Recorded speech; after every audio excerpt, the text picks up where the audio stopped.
सो hi guys, तो welcome back to chem explainer. आज का हमारा टॉपिक है थर्मोडायनेमिक प्रोसेसेस और थर्मोडायनेमिक इक्विलिब्रियम। अभी तो मैं एकदम बेसिक से चल रहा हूँ, ठीक है। उसके बाद जब इंटरनल एनर्जी, वर्क और हीट आएगा तब आपको मजा आने वाला है, ठीक है। अभी तो थोड़े बोरिंग टाइप के ही लेक्चर्स चलने वाले हैं, ठीक है, क्योंकि आपको ये सब बेसिक्स पता होने चाहिए, ठीक है। तो thermodynamic processes, it is a path by which a system changes from one state to another, like state A to state B through heating, compression, expansion, सब पढ़ेंगे, ठीक है। ड्यूरिंग अ प्रोसेस, तो मैंने आपको क्या बोला, इसमें तीन ही चीज़ों के साथ खेलने वाले, प्रेशर, वॉल्यूम, टेम्परेचर, क्योंकि थर्मोडायनेमिक रिएक्शन है तो प्रेशर भी बदल सकता है, वॉल्यूम भी बदल सकता है, टेम्परेचर भी बदल सकता है, कुछ कांस्टेंट भी रह सकता है। तो हर एक का एक पाथ होता है, स्पेसिफिक पाथ, और हर एक के हिसाब से वो इंटरनल एनर्जी, जो आपने याद है पिछली वीडियो में मैंने आपको बताया था, थोड़ा ऊपर ऊपर से नाम दिया था, कैसे चेंज करता है वो सब, ठीक है। तो पाथ ऑब्वियसली मैटर करता है आपके थर्मोडायनेमिक प्रोसेसेस में। अब है थर्मोडायनेमिक इक्विलिब्रियम, नहायत ही बोरिंग टॉपिक है, बस थोड़ा सा थ्योरी टाइप है, ठीक है। ये भी छोटा ही वीडियो है।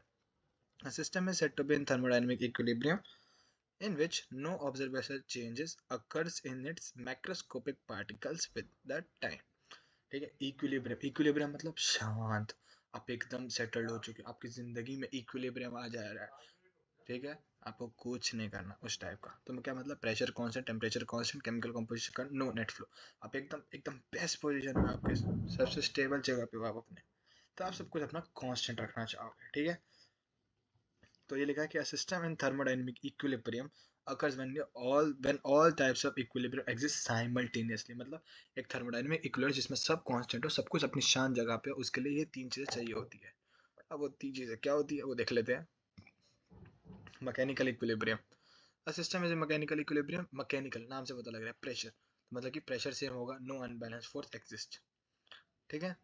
Gas in close container with uniform pressure, अगर प्रेशर आपका डिफर करता है तो गैस फ्लो करेगा, इक्विलिब्रियम नहीं होगा, सिंपल। थर्मल, नाम से पता लग रहा है, टेम्परेचर स्टेट पर होगा, कोई हीट फ्लो नहीं होगा।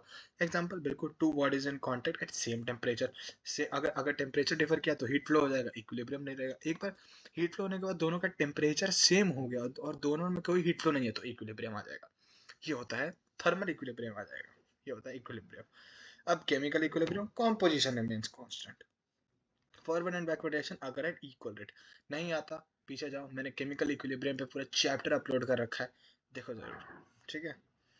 तो ये एग्जांपल दे रखा है, रेट्स इक्वल है तो मतलब कि इक्विलिब्रियम कंडीशन फॉर थर्मोडायनेमिक, तीनों equilibrium, mechanical, thermal, chemical equilibrium के एग्जिस्ट करने चाहिए, तीनों कांस्टेंट होने चाहिए, तभी आपका थर्मोडायनेमिक इक्विलिब्रियम एग्जिस्ट करता है, ठीक है।